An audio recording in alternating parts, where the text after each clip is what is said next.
4ஆம் அதிபதி 12ஆம் இடத்துல இருந்தால் அப்போ விரயஸ்தானம் தானே. 4ஆம் இடம் 12ஆம் இடத்துல இருந்தால் சொத்துக்களை வச்சு பிரயோஜனமே கிடையாது.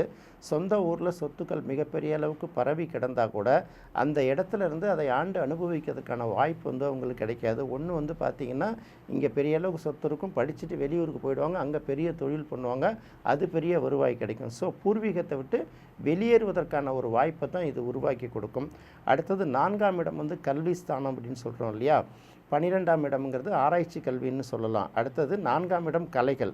ஒரு நல்ல நாட்டிய கலைஞர்கள்லாம் கூட இருக்காங்க பார்த்தீங்களா, அவங்கெல்லாம் கூட பார்த்தீங்கன்னா 12ஆம் இடம்ங்கிறது வெளிநாடு தானே. அப்போ 4ம் 12ம் சம்மந்தப்படும் போது இந்த ஏன் நாட்டியம் பர்டிகுலராக சொல்லும்போது கால் 12ஆம் இடம் இல்லையா, 4 கலை இல்லையா.